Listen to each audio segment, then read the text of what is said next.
the guy actually walked up, Otto Mühl, he actually walked up to the cathedra, we call it, in the university where the teachers, the professors were still higher up and the students were down there. He walked up, he took down his pants and put a huge pile of shit in front of that professor who probably came from the Nazi time, a leftover shithead, you know. And for me, all of a sudden, I understood modern art.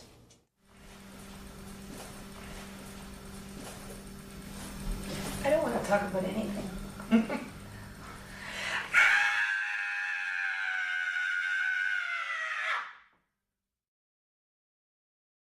Well, first I was Kiki Doris Berman, and then I was Isabel Domin, then I was Boris Blitzkrieg, and then I was Doris Boris Berman. My mother was a very, very creative woman who could draw very well, who could sing.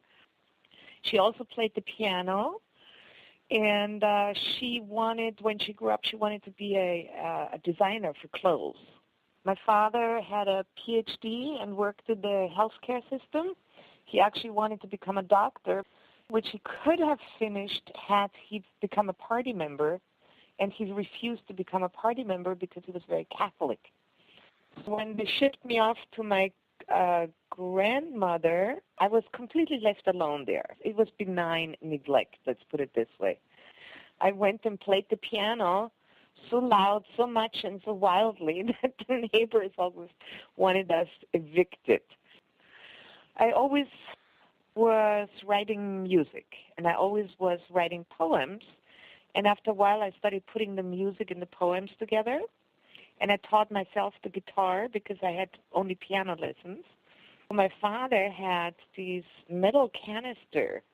In World War II, the soldiers used these metal boxes to keep their food inside, and I just strung rubber bands around it. And the way I tightened them, the way they made their music, you know, the more you tighten, the higher the tone. And I always wrote these poems and put them into music and sang them for my mother while she had to plow away as a housefrau, you know, doing dishes and ironing and all this boring shit. My mother found somebody who was working for the radio station in Salzburg. And my mother paid so that the engineer, the sound engineer, would do an hour of just recording my music so I wouldn't forget it. And so I was in a real studio, and I had my guitar, and I was singing my heart out. I had a really good time. Everybody paid attention to me.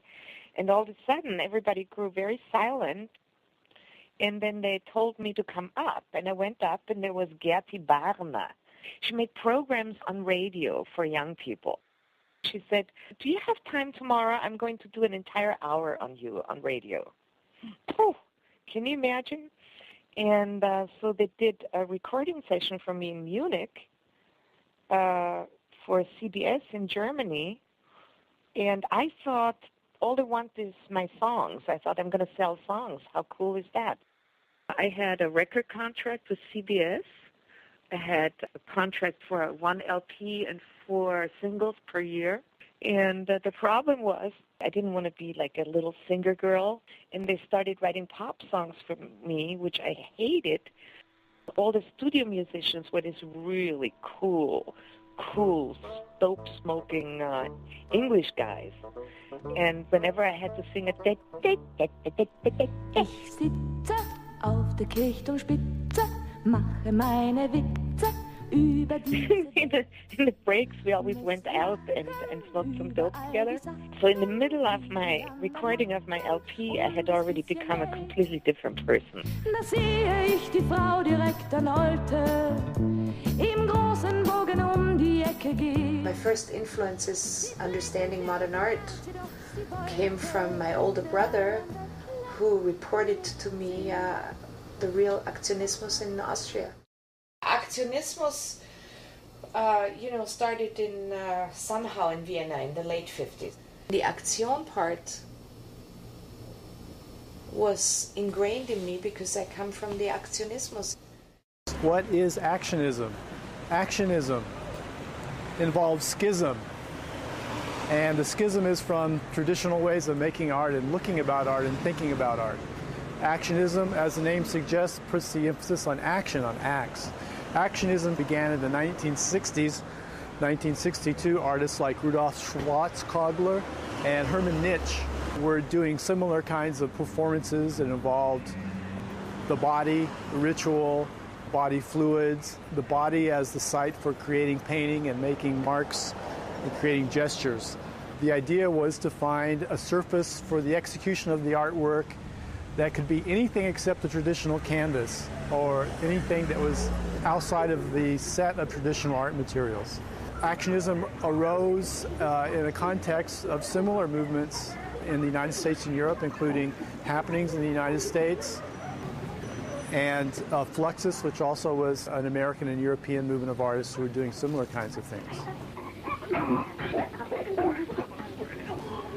The reason actionism is important when talking about Doris Boris's work is that she is from Austria, and her take on actionism was to apply that to photography. I went to a photo school in San Francisco after returning from Berlin. I thought, I'm going to go nuts. The big influence, the big teacher was shooting from the hip kind of thing. Making the people into objects because you're shooting from the hip, they're not aware, you're just stealing a moment of their life. And I was really appalled by that. I hated this idea. And then somebody gave me a Diane Arbus book, and it said the dignity of her work consisted of the fact that the people were actually interacting with her, and the interaction made the good picture. What's the action? The action is going to be 25 panels of women's, 25 different pieces that all in themselves give the puzzle to one face. I'm going to videotape and something set Are you? at the cabaret. Where's the cabaret? Wait a minute, it's not called, it's a plush room. Oh, plush room. Okay, Diane. Something, brother, I guess, or...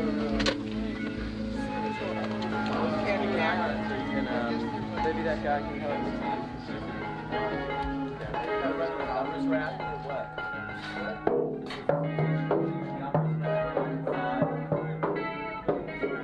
Mining break, Carl. I mean, what's with the I love it. Look at the tails. Let's get like 2 cameras in here. What? Where's the music?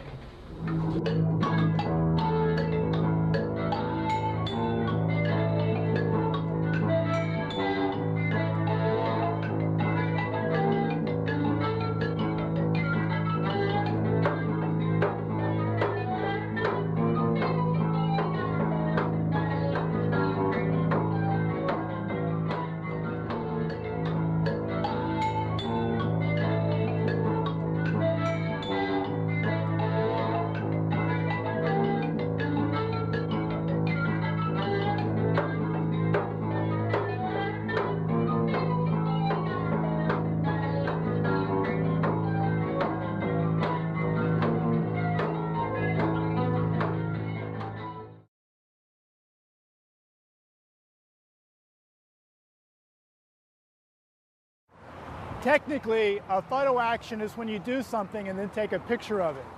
And if you do an image search on the internet with the word photo action, you're going to get back a bunch of images of German-speaking people posing for the camera. With Doris's photo actions, what she does is she adds self-portraiture, performance, and interactivity to the equation. To do a photo action, you need a camera with a cable release attached. At the end of the cable is a small black rubber ball, and squeezing the ball lets you take the picture from about 20 feet away. The camera is just a lure to get people involved. Was guckst du so doof, Mann?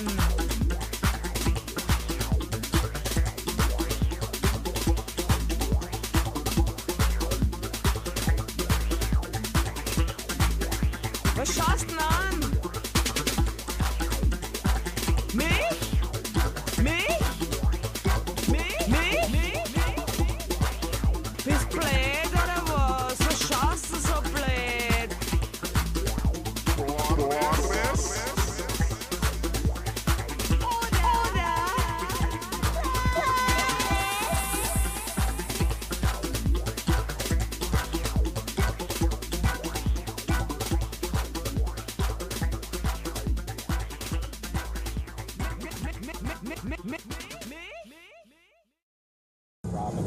This is you, right? That was magenta. Oh, that was magenta? Yeah, it's magenta. She's still around. She doesn't Oh. Wait, I have a couple of really good ones. What is her name? That was one of my favorite periods because it was right in the middle of the new wave punk rock thing. And here it was like really exciting because there were beyond, I mean, there were a lot of people that were nationally making names for themselves, like Patti Smith and Blondie and the Talking Heads and Devo. And we'd go to all their shows. They'd always perform here. But here we had our little local stars as well. You know, sometimes people did stuff on stage with puppets, and sometimes people did like butu dancing, and you know, a lot of drag, and then a lot of music, and you know, a lot of homegrown bands that weren't really very good, but had the spirit. And back then in San Francisco, it didn't take a lot of money to live here. I mean, people, you know, they lived with lots of roommates, and people still lived in collectives, and people were on welfare, you know, and it was just, people could do stuff on a spit and a prayer.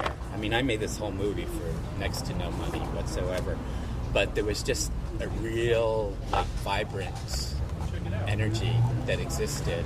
And then about 2 years after this was when AIDS really started to hit San Francisco, and that completely changed the complexion of the town.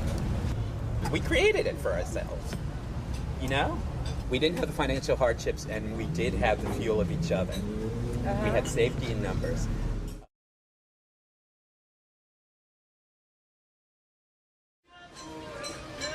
Here's the concrete desert. So I have the desert in front of my house. Here of crystal, you know, the covered up stuff. Here I have East Berlin, the Plattenbau. Here I have the Dôme des Invalides from Paris. And down here is Hollywood.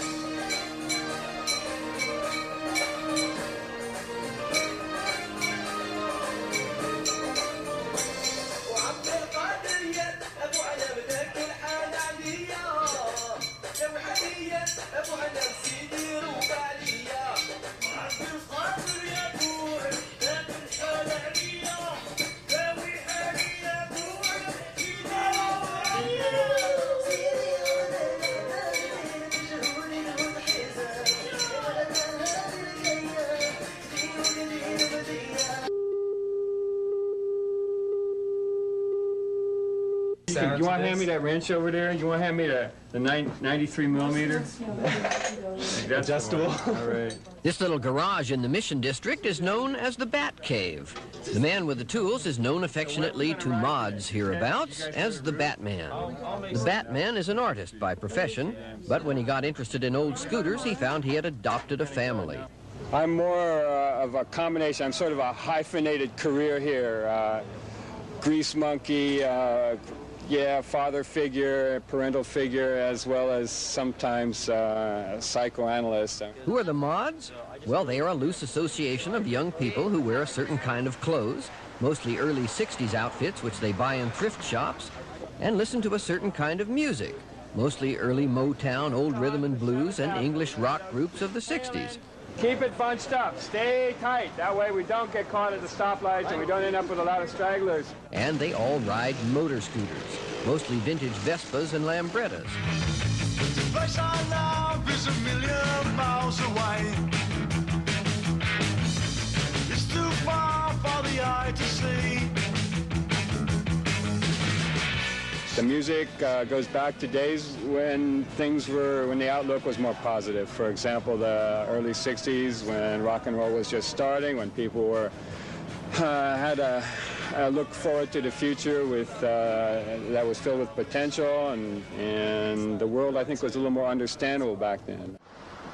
The only thing I did in the world other than be an artist, to make money, my profession at that time was sort of an ad hoc degree in repair of motor scooters. So I had that one skill set that somehow it meshed with a fledgling youth subculture scene called the mods. I recall one of the guys that I repaired a scooter for, he was an older guy, and he'd had scooters, like Lambretta motor scooters, for years. This older guy, Ted Langley, just mentioned in passing, hey, if you ever want to bring your wrenches down to my garage, maybe we could do something, work something out.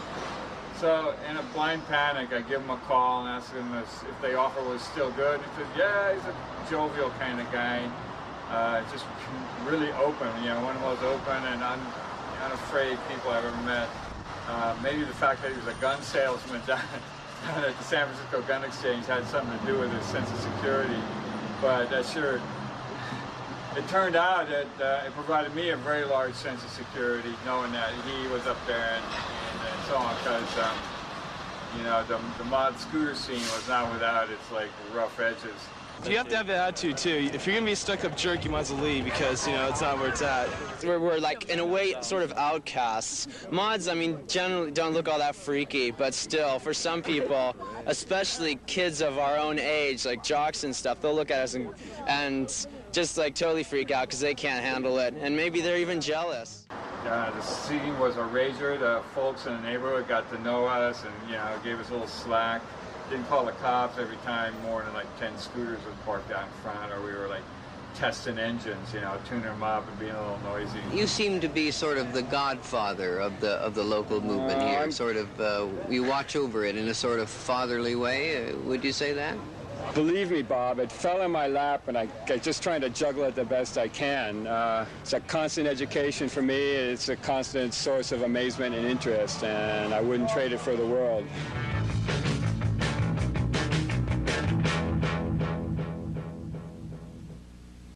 We used to have a music studio in here. Used to be a salami factory at one time. These walls are all concrete, right? Yeah, this is where I moved after I got out of the Batcave and left that scooter scene behind. Pretty much started concentrating on doing the installations. Very underground, wild stuff. These incredible constructions with TVs that were pyramids of TVs, and they were upside down, and they all worked, but they didn't work. They were big sculpture pieces, site-specific, temporary shit strapped together with big rubber bands cut from Unibus tire tubes. And they were a collection of thrift store and debris box TVs that were all brain damaged in some way or another, some aesthetically pleasing way. And I just heaped them all together and built these constructions with the universal rubber band joint that would stick anything to things. So they went up pretty tall. Some of them got almost 2.5, 3 stories high with TVs all through there and programs on it, with these various treatments on the screen.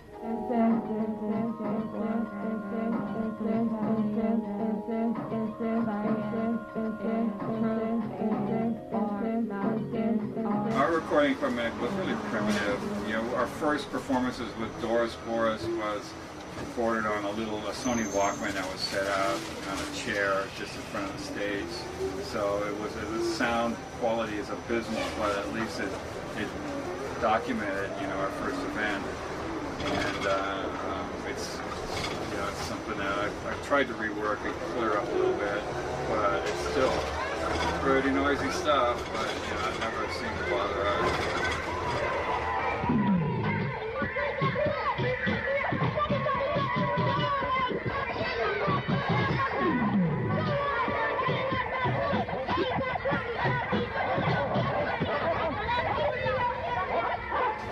And each performance had a different name, but it was always called differently. Ear nerve. Oh, God, I remember.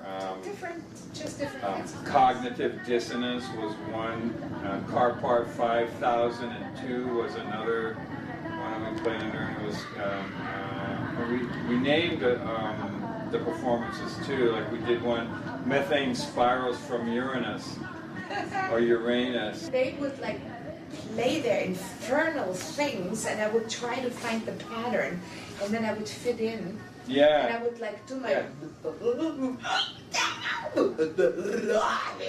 And I would you start were like speaking Nina in Hagen tongues. on steroids. Oh yes. And speed. And Ritalin. It was a jam. You know, we just did these mindless, unending, grinding jams that when we just couldn't stand it anymore, we stopped.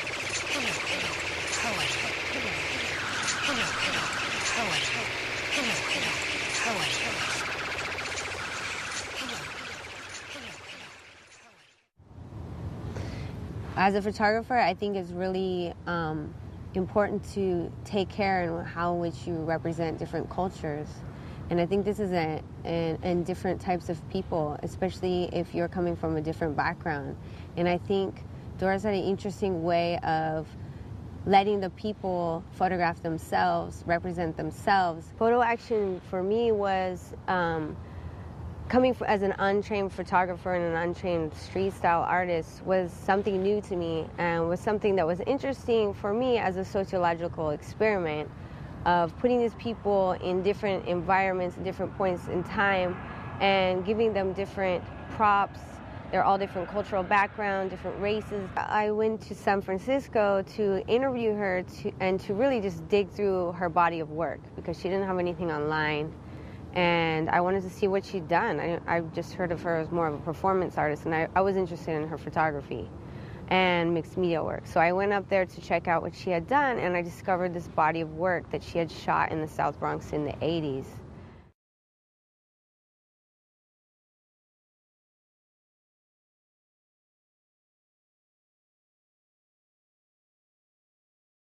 Fashion Moda was actually called it Museum of Science, Art, Invention and Technology. We never called it a gallery. It was not really commercial. You know, galleries had a commercial component. Doris coming there is a good example of some of the work we did there, and some of the good example of the work that was done by artists there. What Doris did, you know, included the neighborhood in a creative manner. You know, there was hip-hop. This was the beginning of hip-hop. We were right there. People rapping, you know, in the late 70s. Then, of course, there was breakdancing, as you mentioned, and graffiti. Graffiti and breakdancing sort of shocked the art world out of its elitism. So they flew me out from California, and what I did was I set up the FotoAktion in the gallery. And then in the nighttime, I would go to the other end of Manhattan and develop the films and develop the pictures and enlarge the pictures. And for every person that was in the picture, I would make one extra copy. And everybody was allowed to take home a picture when they were in it. And it became a real neighborhood thing.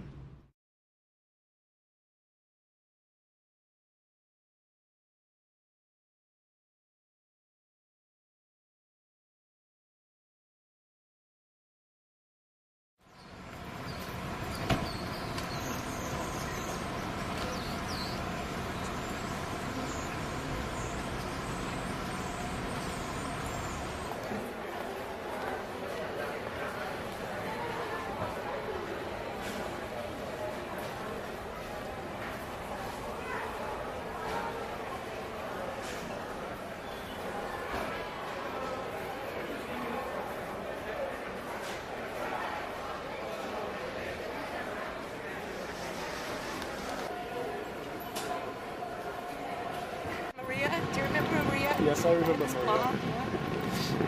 Maria. You remember that the first time we met? You asked me how we're going to recognize each other, and I said, you won't have any problem. But I don't know where we met. I had a check for $700, which was a student loan check, and I decided to publish a magazine with it. So I took out a classified ad in the Stanford Daily newspaper soliciting photographers, writers, and artists.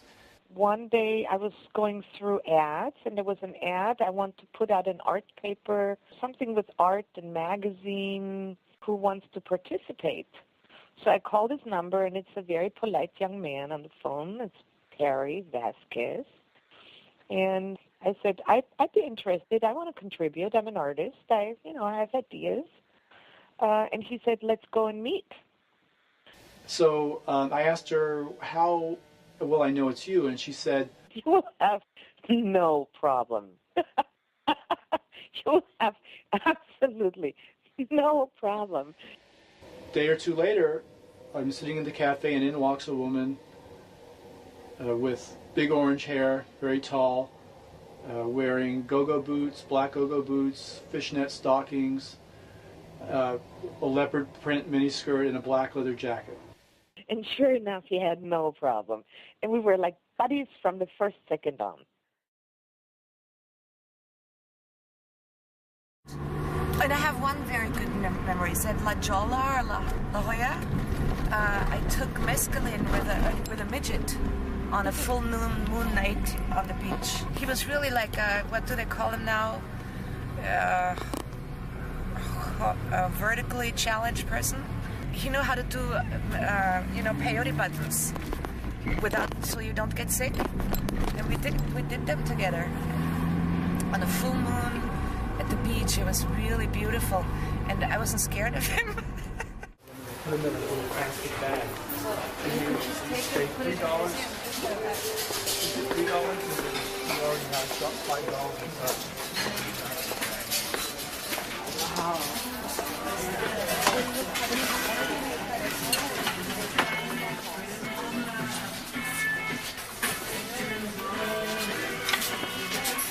I have an idea where we can find it.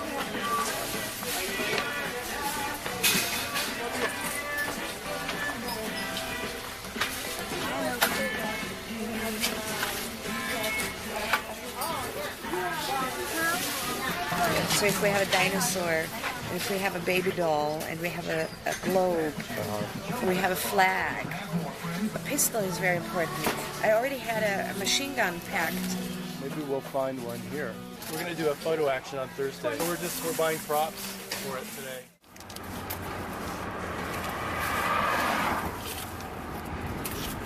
Oh, beautiful.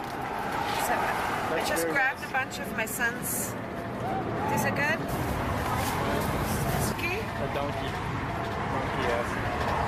So I thought that might be a good one. Counteracted. I have one too. Yeah? That's what I have one too. Yeah. That counteracted testosterone thing a little. Yeah. Oh, and I bought an old phone. People love to be on the phone and flip up. So, let me ask you why. I do.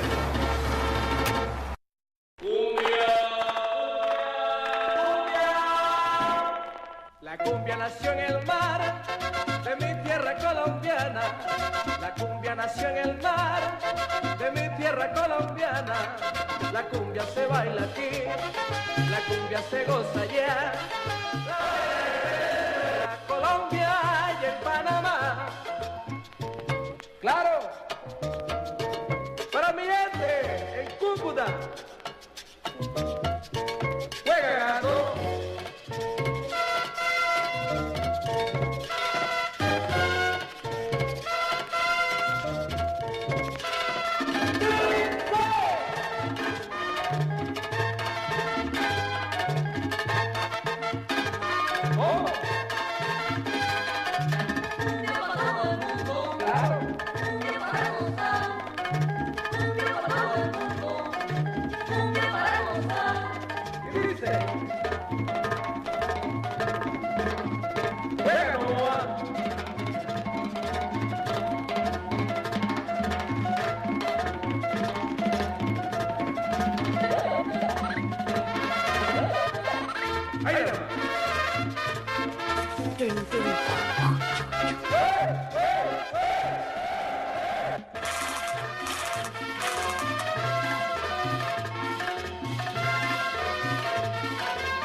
finita.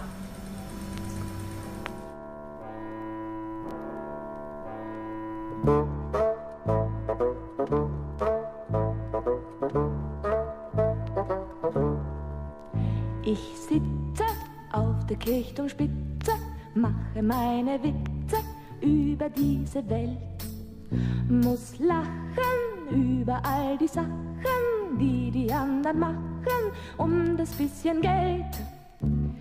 Da sehe ich die Frau direkt an Olte im großen Bogen um die Ecke gehen. Sie trägt den 4. März, jedoch sie wollte den armen Bettler nicht sehen.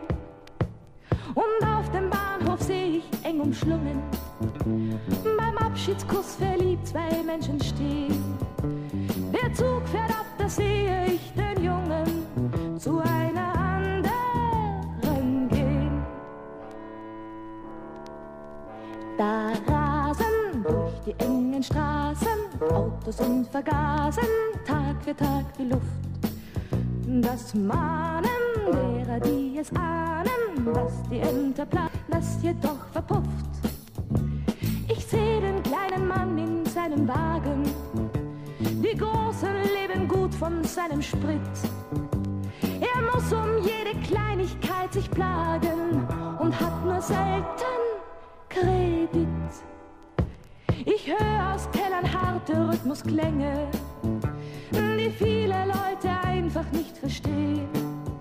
Und unter mir im Haus höre ich Gesänge,